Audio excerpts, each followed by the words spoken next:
Nations in Pristina, I think we will have far better standards on the ground that we are now seeing. We will now see what will be the final solution for Kosovo.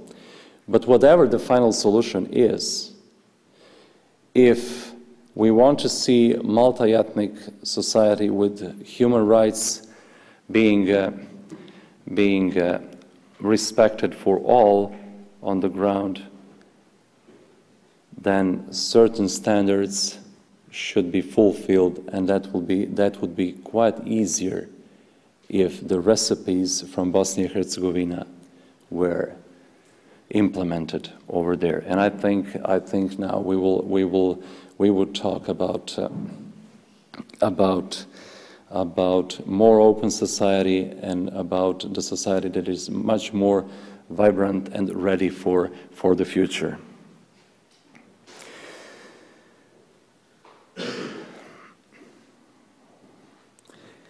It is, once again, to say it is very important also to know the history and the roots.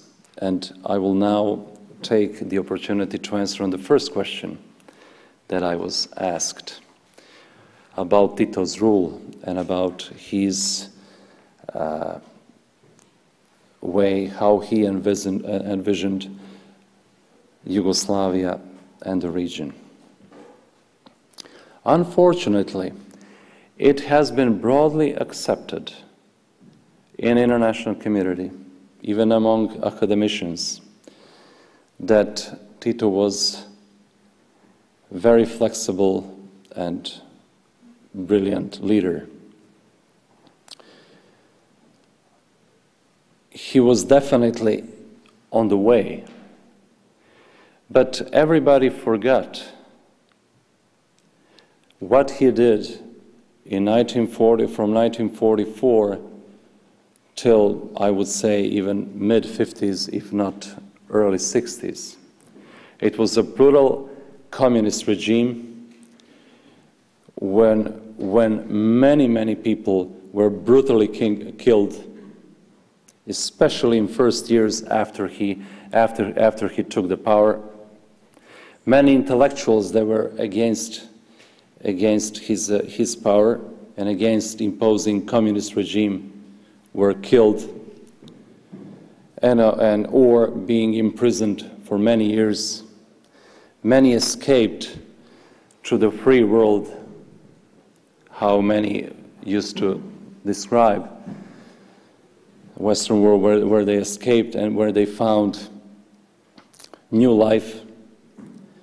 And many of today's academicians and politicians, diplomats used to just remember Tito as a great leader of the non-aligned movement, one of the founder of non-aligned movement, and also his breakaway with Soviet Union, etc.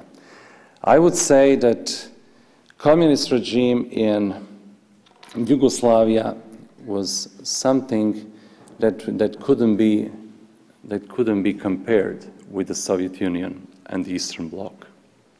But also, that was a bloody start of his rule, and the part of the reason why I was born in this country was also that. And unfortunately, this side of the story was pretty much, I wouldn't say hidden, but pushed aside. And unfortunately, many of his supporters, many of his aides in 1940s and 1950s that did also very horrible things in Yugoslavia nationwide will fail to face justice. But God is the only final judge, and that will nobody will pass by. Therefore, Tito organized with iron fist new Yugoslavia in 1945, with iron fist. And when you organize something with iron fist, it will be durable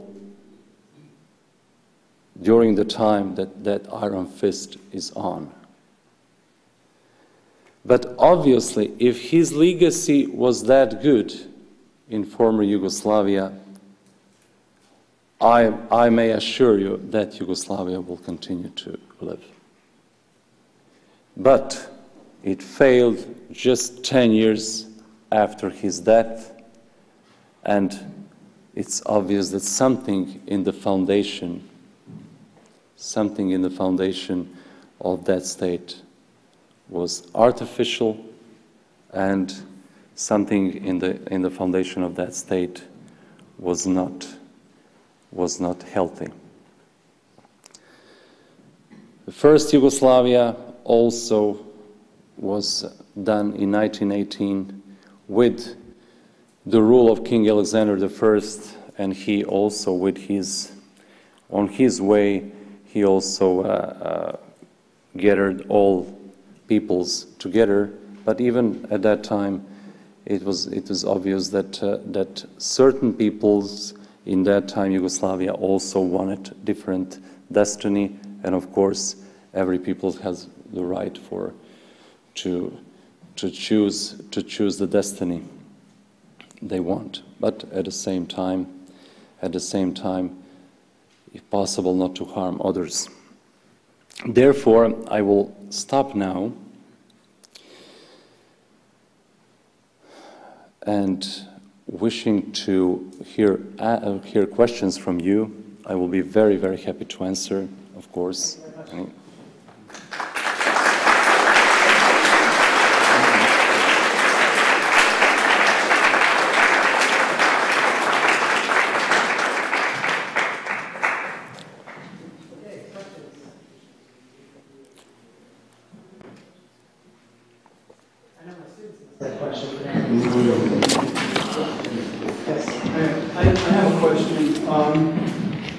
As I understand it, Yugoslavia under Tito, as a communist, was a communist atheistic country.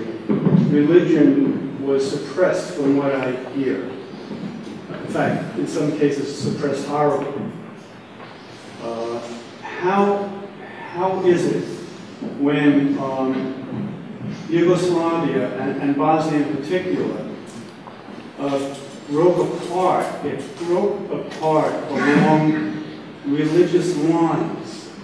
If they weren't strongly, in other words, did they still keep their religion even though it was suppressed under Tito? I talked to somebody in Russia once, and I said, how did communism crush this rich religious history in the Kremlin with all the beautiful churches? And the guide said, we always kept it in our hearts. So they really didn't crush it out. Is it comparable? Because I thought it was wiped out. Well, if you look, for example, Albania, if you compare with other states in the region, that was the only state where, at that time, President Enver Hoxha banned all religions in 1967. And did he succeed? No.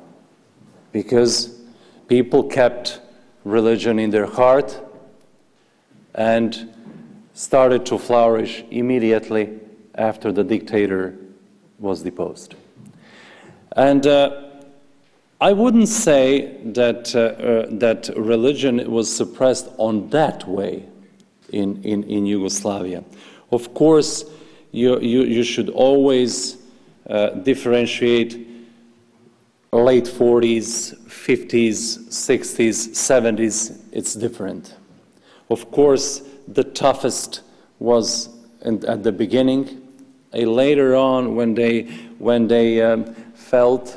communists felt that that will not have a huge influence, and at the same time they will be more